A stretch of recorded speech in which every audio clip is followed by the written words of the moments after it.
হাতে যদি দুদিনের ছোট্ট ছুটি থাকে তাহলে এই দোলে ঘুরে আসতে পারেন ঘাটশিলা। ঝাড়খণ্ডের এই জায়গাটি প্রকৃতির নানা রঙের খেলা দেখায়। ঘাটশিলা শহরের সীমানা ছাড়িয়ে পাহাড় ও জঙ্গলে বিস্তৃত আছে আদিবাসী মানুষ ও তাদের জীবনযাত্রা, যা পর্যটকদের জন্য ভীষণ উপভোগ্য। সবুজে মোড়া ঘাটশিলা, এর সাথে ঘুরে নিন নীল জলের বুরুডি লেক, দেবী রুঙ্কিনী মায়ের মন্দির, যেখানে প্রচুর দর্শনার্থীদের ভিড় লেগেই থাকে। এর সাথে দেখে নিতে পারেন একদমই অফবিট জায়গা নাওড়া পিকনিক স্পট, প্রকৃতি যেখানে নির্ভেজাল, সুবর্ণরেখা নদী ও রাতমোহনা, আর একদম শেষে ফুলডুংরি পাহাড়। তাহলে চলুন ঘুরে দেখি।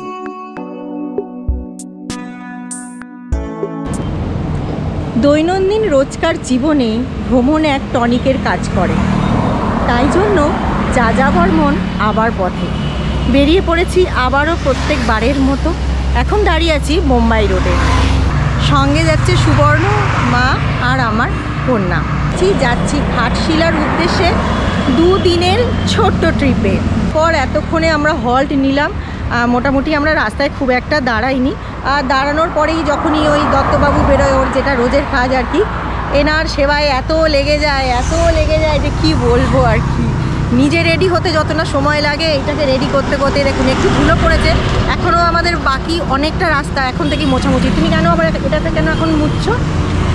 কি করব, আমার কাজটাই এটা। ড্রাইভার তো ছিলামই, তার সাথে সাথে গাড়ি ধোয়ানোরও লোক বানিয়ে ফেলেছে। তো কম বেশি 250 কিলোমিটার মতন অলরেডি আমরা 100 কিলোমিটার ড্রাইভ করে ফেলেছি। এখানে একটু দাঁড়িয়েছি, দাঁড়ানোর পর একটু নিজের একটু ফ্রেশ হব, চা খাবো, দিয়ে আবার স্টার্ট দেবো। খড়গপুর থেকে আমরা প্রায় 35 কিলোমিটার মতন আগে দাঁড়িয়েছি। তো দেখতে থাকুন পুরো ভিডিওটা। টোটাল 100 কিলোমিটার আমরা চলে এসেছি, এখনও বাকি কিছু কত 150 কিলোমিটার বাকি আছে। এখনও 150 কিলোমিটার মতন বাকি আছে।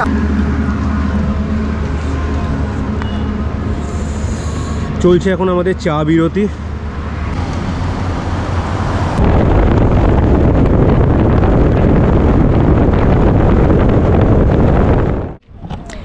এতটা জার্নি করার পর একটু এখানে 5 মিনিটের জন্য দাঁড়িয়েছি। এখন আমরা দাঁড়িয়ে আছি মোহনপুর।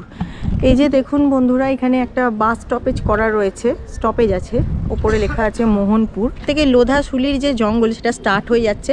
আমার আশেপাশে দেখছেন যে গাছপালা প্রচণ্ড ঘন হয়ে গেছে, আর চারিদিকে শালের বন। তো শালের বনের মাঝখান দিয়েই আমাদের গাড়ি এখন ছুটে চলেছে। আজকে ঘাটশিলাতে রিচ করার পর যতটা সম্ভব আমাদের সাইট সিইংটা কভার করে নেওয়ার চেষ্টা করব, কারণ আমাদের হাতে 2 দিনই আছে। আমরা ঘাটশিলাও দেখব এবং তার সাথে টাটানগরটাও কিন্তু আমরা কভার করব। তো দেখতে থাকুন, সঙ্গে থাকুন পুরো ভিডিওটা। এই যে আবার বেরিয়েছে, এবার মনে আবার একবার করে গাড়িটা মুছে নেবে। কি আবার গাড়ি মুছবে? না, গাড়ি আর মুছবো না। সত্যি পারি না, আমি আর পারি না। অনেকক্ষণ ড্রাইভ হলো, একটুখানি হাত পা আর কোমরটাকে একটু ছাড়িয়ে। আমাদের ডেস্টিনেশনটা বড় ব্যাপার না, এই যে জার্নিটা, এটা আমি খুব এনজয় করছি। রোড ট্রিপ বরাবরই আমার খুব পছন্দের। এখানে সময়ে জানি, ট্রেনে গেলে হয়তো অনেক আগে হয়তো ঘাটশিলা আমরা পৌঁছে যেতাম, কিন্তু এই যে ব্রেক নিয়ে নিজের গাড়ি ড্রাইভ করে একটা রোড ট্রিপ করা, এটা আমার খুব ভালো লাগে। তো আপনারাও আসুন, যদি গাড়ি নিয়ে আসেন তো এইভাবেই আসুন, এনজয় করুন জার্নিটা। ডেস্টিনেশনে তো পৌঁছে যাবই।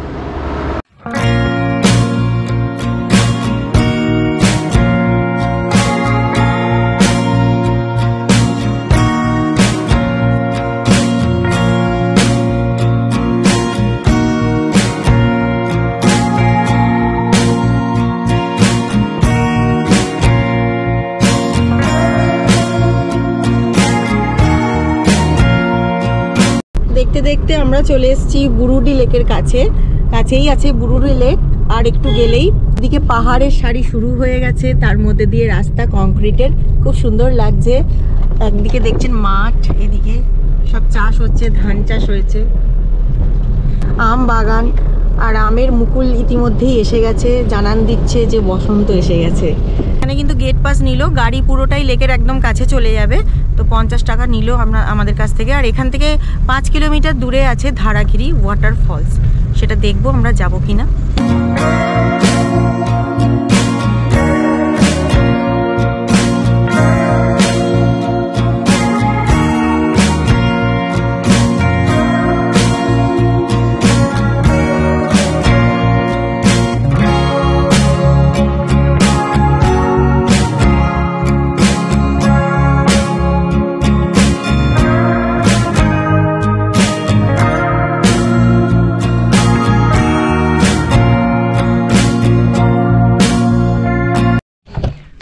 এসে পড়েছি আমরা একদম বুরুডি লেকের সামনে। জার্নি করার পর ভীষণ রিফ্রেশিং লাগছে। এই হচ্ছে বুরুডি লেক। দেখুন লেকের এত সুন্দর মানে সৌন্দর্য, চারিদিকে পাহাড় দিয়ে পরিবেষ্টিত এবং মাঝখানে জল। বর্ষাকালে কিন্তু এটার জলের পরিমাণ আরও বেশি বেড়ে যায়। লেকের ধারে বসে এখানে আবার অনেকে স্নানও সারছে। নিচে দিয়ে নেমে যেতে হবে। খানিকটা পরে আমারও ইচ্ছে আছে একটু জলে নামবো। এই আমি কিন্তু একটু জলে নামবো। নামবে? তার মানে তোমার সাথে সাথে আমাকেও নামতে হবে পাহাড়া দেওয়ার জন্য।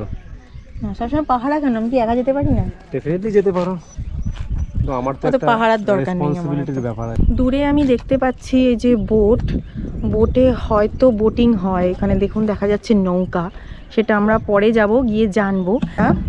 এখন যেটা করব, আমরা খুব খিদে পেয়ে গেছে, লাঞ্চ সারিনি। লাঞ্চটা আমরা এই লেকের ধারেই করব।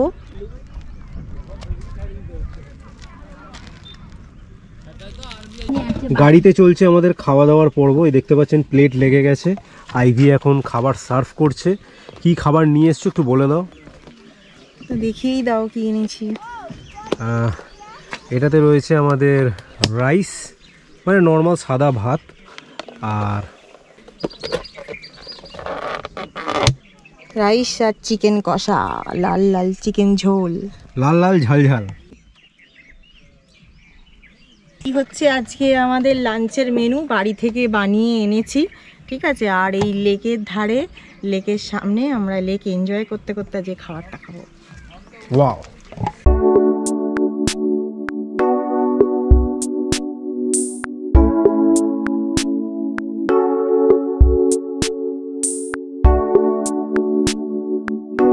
আমাদের লাঞ্চ সারা হয়ে গেছে। এখন আমরা যাব ধারাগিরির পথে। আর ওয়েদারের যে চেঞ্জিং খেলা চলছে দারুণ লাগছে। ভাবিনি যে এরকম চেঞ্জিং ওয়েদার একটা পাবো।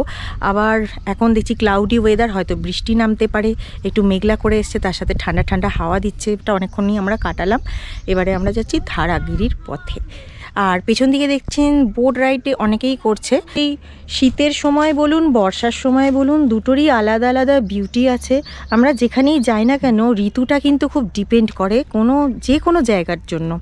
কারণ শীতে একরকম রূপ, বর্ষায় একরকম রূপ, গরমে আবার অন্যরকম একটা রূপ। তো এখন এসে বেশ ভালোই লাগছে। এটা বর্ষাকালে এলেও খুব ভালো লাগবে, তখন জল পুরো ভর্তি থাকবে, লেকে আরও জল থাকবে। এখনও মোটামুটি জল যে খুব কম আছে তা না।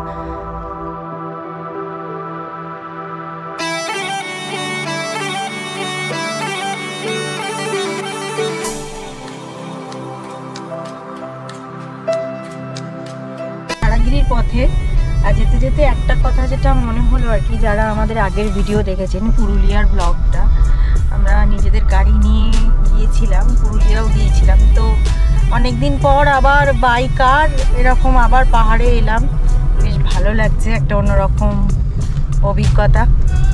আর এইরকম জঙ্গলের মধ্যে দিয়ে তো সত্যি অনবদ্য।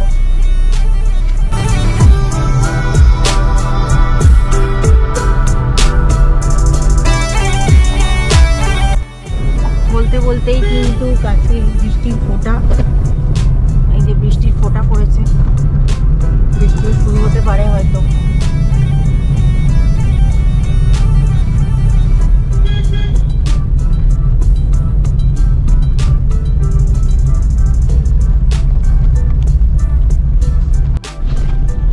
আমরা ধারাগিরি যাওয়ার পথের দিকে এগোচ্ছিলাম, কিন্তু লোকালদের থেকে জানতে পারলাম যে ওখানে নাকি সমস্ত কিছুই ঠিক আছে, কোনো অসুবিধা হবে না, গাড়ি নিয়ে যেতেও কোনো প্রবলেম হবে না। কিন্তু রাস্তার কন্ডিশন খুব একটা ভালো না বন্ধুরা, খুব সরু একটা রাস্তা, আর ওই কাঁকুড়ে রাস্তা, পাথুরে রাস্তা। তো যে জল একদমই শুকিয়ে গেছে সেরকম দেখার বলতে কিছুই নেই। আর জল নাকি একদমই পড়ছে না। অ্যাকচুয়ালি ধারাগিরি হচ্ছে পাহাড়ের ফাটল দিয়ে একটা সরু জলপ্রপাত। হ্যাঁ, তো সেই জিনিসটা মানে আপনারা এখন যারা আসছেন তারা জল পাবেন না, হয়তো যারা বর্ষায় আসবেন তখন হয়তো জল পেতে পারেন। তাই যদি আসার চিন্তা ভাবনা করে থাকেন, ধারাগিরিটা স্কিপ করাই ভালো, কারণ রাস্তাও খুব একটা ভালো লাগলো না। দূর থেকে এসে গাড়ি নিয়ে এখানে যদি কোনো রকম কিছু সমস্যা হয় তাহলে কিন্তু একটা সমস্যার মধ্যেই পড়বেন। আর অলরেডি বৃষ্টি শুরু হয়ে গেছে, আর আকাশের মুখ ভার দেখুন, কাছে পুরো একদম বৃষ্টির ফোঁটা, আর সামনে দেখা যাচ্ছে পাহাড়। তবে ধারাগিরিতে যাওয়া হলো না বলে সেটা নিয়ে কোনো মন খারাপ করছে না, কেন কি ওয়েদারের এই চেঞ্জটার জন্য একটা নতুন রকমের প্রাপ্তি, ভালো লাগছে ভীষণ, অ্যাটমসফিয়ারটা পুরো চেঞ্জ হয়ে গেল।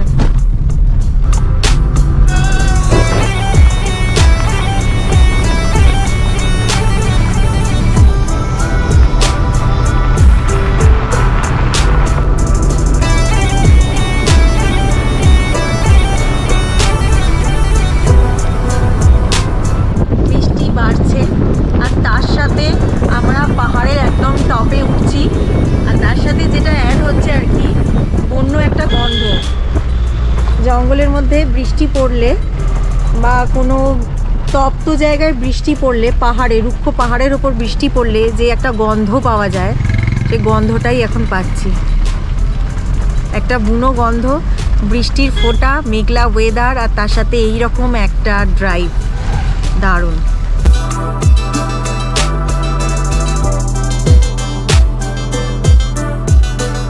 সুবর্ণ বলছে তুমি বর্ষাকাল বৃষ্টি বৃষ্টি করছিলে, দেখো অ্যাকচুয়ালি বর্ষাকালে আমার পুরুলিয়াটা এত ভালো লেগেছে, যারা আমাদের আগের ভিডিওগুলো দেখেছেন পুরুলিয়ার এপিসোড, আর যারা দেখেননি তারা অবশ্যই দেখে নেবেন, আই বাটনে বা ডিসক্রিপশানে দেওয়ার লিঙ্কটা আমি লিঙ্কে দিয়ে দেবো।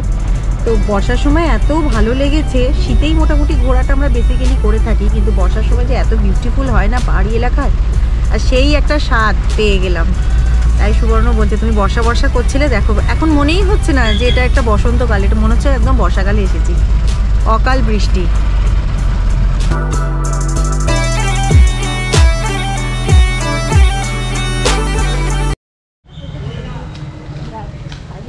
বন্ধুরা এসে পৌঁছেছি এখন রুমকিনী মায়ের মন্দিরে। এটা ঘাটশিলা শহরের ভেতরে অবস্থিত এবং এটা দর্শনীয় স্থান। যারাই ঘাটশিলায় আসে তারা কিন্তু এই মন্দিরে একবার দর্শন ডেফিনেটলি করে। তো আমরাও এসেছি, এই দেখতে পাচ্ছেন এটা হচ্ছে স্টেশনের মেন রোড, এই রোডের ওপরেই হচ্ছে রুমকিনী দেবীর মন্দির। আর এখানে রয়েছে ডালা এবং আপনার যদি পুজো টুজো আপনারা দিতে চান মিষ্টিপত্র এখান থেকে পাবেন।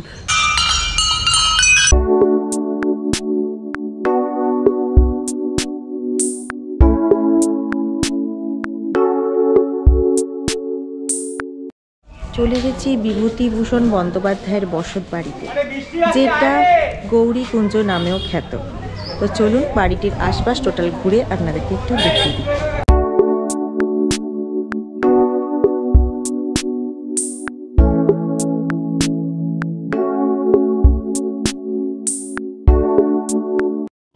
এটা হচ্ছে বাড়িটির বাইরের চত্বরটা, যথেষ্ট বড়। প্রথম বিবাহ হয় গৌরী দেবীর সাথে 17ই আগস্ট, বিয়ে হয় 1917 সালে। জীবনের অনেক কিছুই কাহিনী এখানে চিত্রের মাধ্যমে বর্ণনা করা আছে। বিভূতিভূষণ বন্দ্যোপাধ্যায়ের বিবাহ হয় ফরিদপুর জেলায় রমা দেবীর সাথে 3রা ডিসেম্বর। এটা ছিল তার দ্বিতীয় বিবাহ।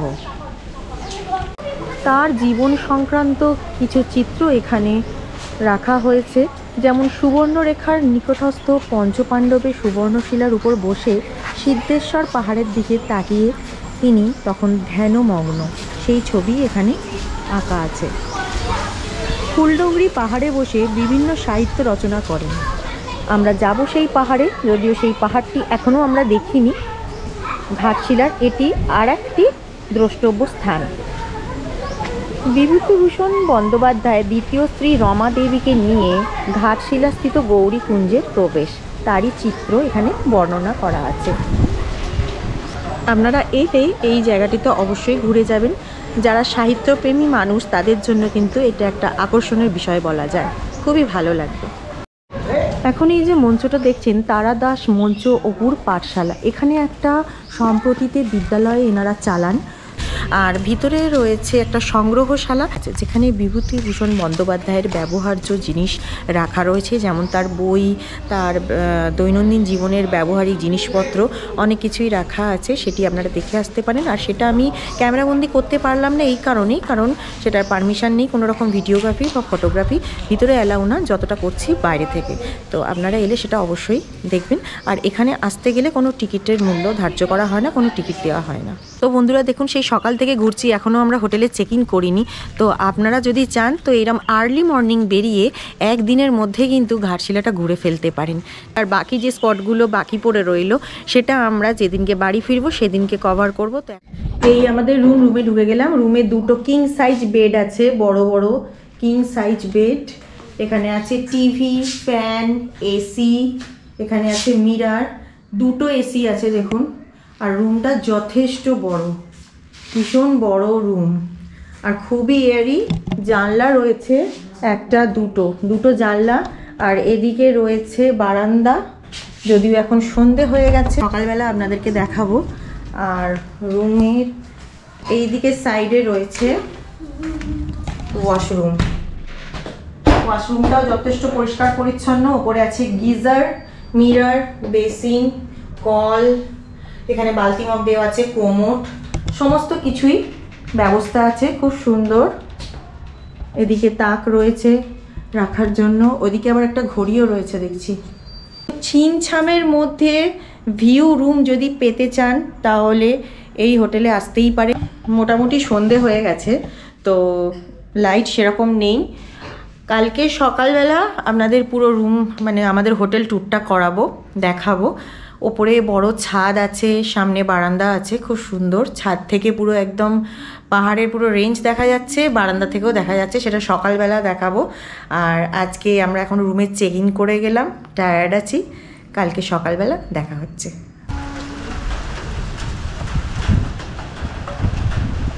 সন্ধেবেলায় ইভিনিংটা আমরা এখন বারান্দায় বসে কাটাচ্ছি। প্রচণ্ড জোরে বৃষ্টি হচ্ছে, তার সাথে দমকা হাওয়া, আর এরকম একটা পাহাড়িয়ানা পরিবেশ, অনবদ্য লাগছে, দারুণ উপভোগ্য সন্ধেটা, ভীষণ ভালো লাগছে। তা সেটাই শেয়ার করলাম আপনাদের সঙ্গে, বসন্তকালে এই অকাল বৃষ্টি।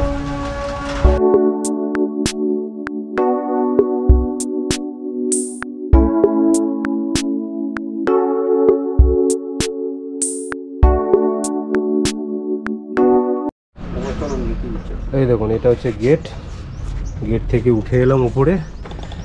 এখানে পরপর রুম রয়েছে, রুম নাম্বার 1, রুম নাম্বার 2, এটা ফার্স্ট ফ্লোর বলতে গেলে, কিন্তু ফার্স্ট ফ্লোর থেকেও দেখুন কতটা জায়গা দেখা যাচ্ছে, যেহেতু অনেকটা উঁচুতে রয়েছে।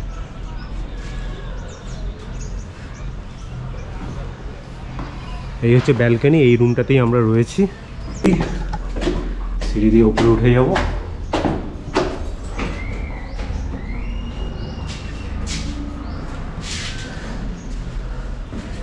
এই রুমটাতে আমরা স্টে করেছি। ওয়াইফাই আছে তো এখন? হ্যাঁ, ওয়াইফাইও রয়েছে। চলো,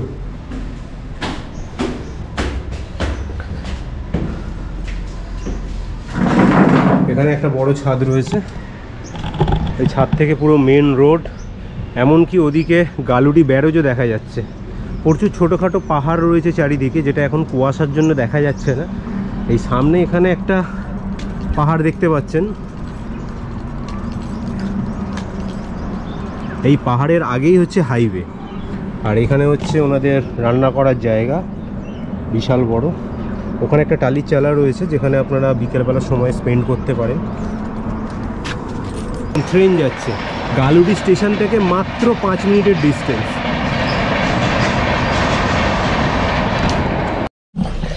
এবার দেখাবো আপনাদেরকে এই রজনীগন্ধা গেস্ট হাউসেরই ডাইনিং প্লেসটা, যেখানে আপনারা খাওয়া দাওয়া করতে পারবেন।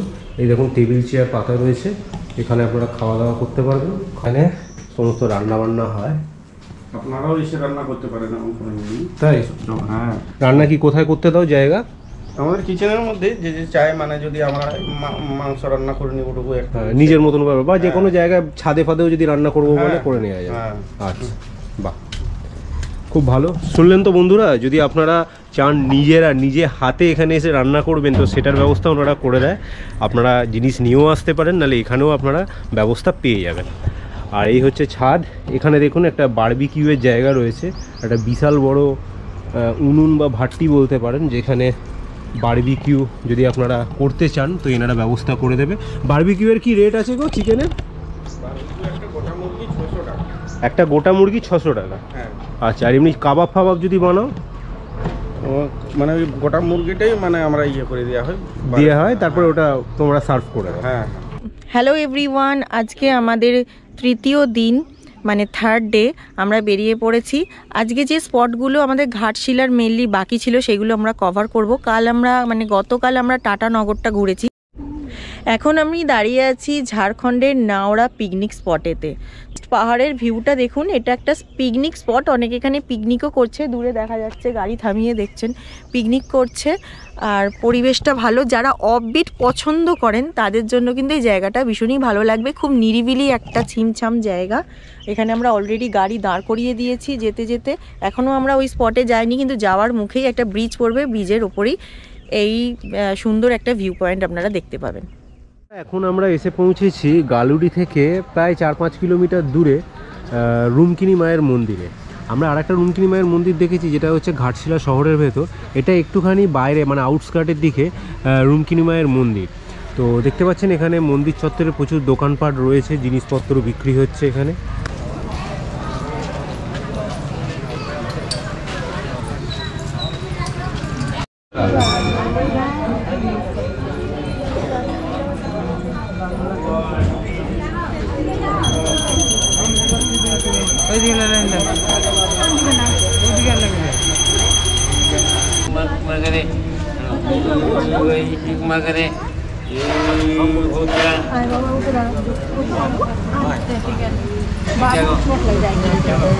রুমকিনি মায়ের মন্দিরে এটা একটা আধ্যাত্মিক জায়গা। পুজো হচ্ছে সামনেই, লাইন দিয়ে দর্শনার্থীর ভিড়, সবাই পুজো দিচ্ছেন। লোকালরা বিশ্বাস করেন যে ইনি খুবই জাগ্রত মা এবং এখানে পুজো দিলে মনস্কামনা পূর্ণ হয়। অনেকে এই বিশ্বাসে ধাগাও বাঁধেন। আমার ডান দিকে দেখতে পাচ্ছেন প্রচুর ধাগা, যেখানে এখানে ধাগা বেঁধে থাকে। অবশ্যই এখানে একবার দর্শন করে যাবেন, সত্যি আধ্যাত্মিক অনুভূতি হবে। আমিও দর্শন করলাম, খুব ভালো লাগলো, আপনারাও আসবেন। রুমকিনি মায়ের মন্দিরের পাশেই আছে শিব মন্দির, এই যে দেখুন, এখানেও দর্শন করবেন। আর ঠিক তার উল্টো দিকে আরেকটি মন্দির আছে, সেটা এখনও কী বিগ্রহের মন্দির আমি ঠিক জানি না, যাব তো সেখানেও দর্শন করতে পারেন। আর এই মন্দিরের চারপাশে আছে পুজোর ডালির দোকান। যদি পুজো দিতে চান তো এখানে ডালি কিনে ভেতরে গিয়ে পুজো দিতে পারেন। ভিতরে পুরোহিত আছেন, তিনি ভালো রকমভাবে গোত্র সহকারে, নামগোত্র সহকারে পুজো করে দেবেন।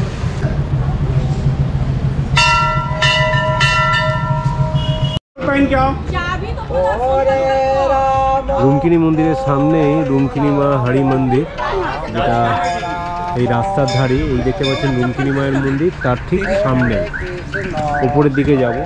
এসো।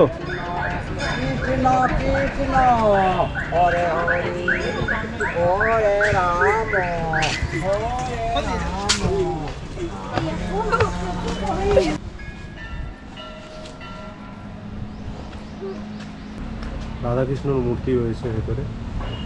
এই যে সুবর্ণ এখন গরম গরম লিট্টি চোখা খেতে ব্যস্ত। ঝাড়খণ্ড বিহার আসবো আর লিট্টি চোখা খাবো না, এটা একদমই উচিত না। যে কোনো লোকাল জায়গার ফুড সবসময় ট্রাই করে দেখা উচিত। আমি এর আগে কলকাতায় একবার দুবার খেয়েছি, এখানে এসে দেখলাম খিদেও পাচ্ছে, মন্দিরের বাইরেই দোকান রয়েছে, তো এক প্লেট নিয়েই নিলাম, টেস্ট করি। চাটনি দিয়েছে, চোখা দিয়েছে, আর লিট্টিগুলোকে ভেঙে দিয়ে দিয়েছে, অনেকটা চাটের মতন লাগবে।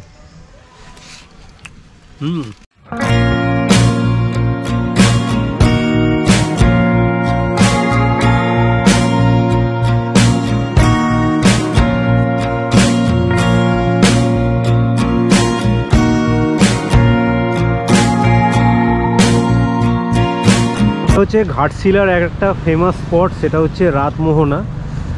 বুঝতে পারছি এটা রাত নয়, দিনের বেলা এসেছি, কিন্তু এই নদীর এই যে জল এবং পাথুরে খেলা, এটা নাকি রাত্রিবেলা খুব সুন্দর লাগে। তো তাই জন্যেই আমাদের বিভূতিভূষণ বন্দ্যোপাধ্যায়ের লেখাতে এই জায়গাটা রাতমোহনা নাম দেওয়া হয়েছে। তো চলুন এই ব্রিজ থেকে আপনাকে দেখাচ্ছি। এই ব্রিজটা পুরোপুরিভাবে ঘাটশিলাকে কানেক্ট করছে, আর ওইদিকে যে ফ্যাক্টরিটা দেখতে পাচ্ছেন ওটাই হচ্ছে হিন্দুস্তান কপার।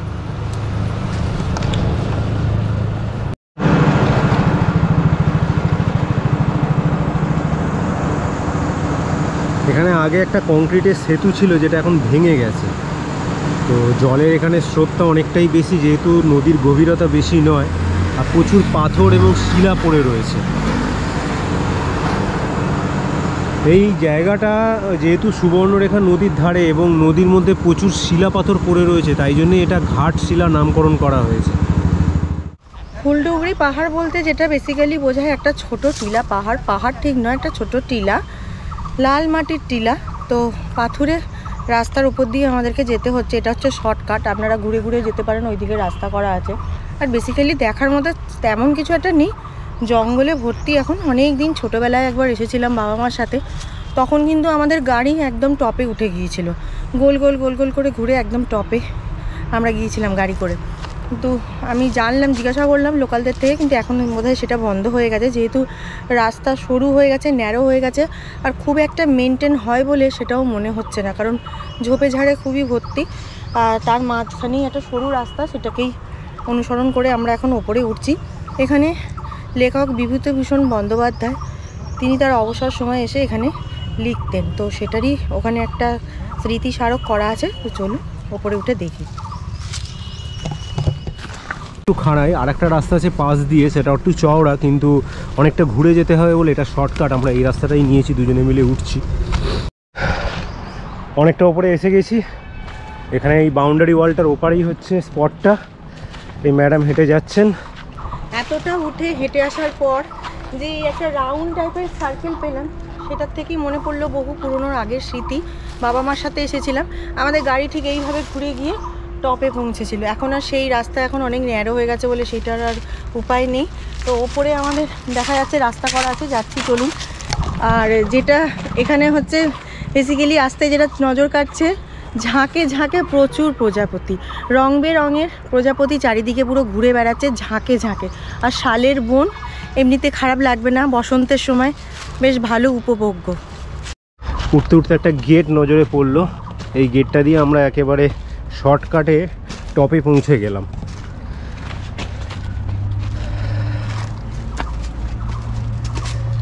এই তো এই হচ্ছে ফুলডুঙরি পাহাড়ের একদম টপ। লেখক এখানে বসে লিখতেন, সেই জায়গাটা হয়তো দেখানো আছে। এই দেখতে পাচ্ছেন এখানে একটা সেন্টারে একটা গাছ রয়েছে। আমাদের ট্যুর কমপ্লিট হয়ে গেছে, এবারে আমরা ফিরছি বাড়ির পথে। এই ভিডিওটি যদি ভালো লেগে থাকে তাহলে লাইক, শেয়ার অ্যান্ড কমেন্ট করতে ভুলবেন না। সাবস্ক্রাইব করে দেবেন আমাদের চ্যানেল ফ্লাই হাই উইথ আইভিকে। পাশে রয়েছে বেল আইকন, সেটা প্রেস করে অন করে দেবেন, তাতে নতুন ভিডিও দেওয়ার সাথে সাথেই তার ইনস্ট্যান্ট নোটিফিকেশান পৌঁছে যাবে আপনাদের কাছে। আপনারা চাইলে আমাদেরকে ফেসবুক ও ইনস্টাগ্রামেও ফলো করতে পারেন, যার লিঙ্ক আমরা ডেসক্রিপশনে দিয়ে দিলাম। Till then, stay healthy and stay with fly high.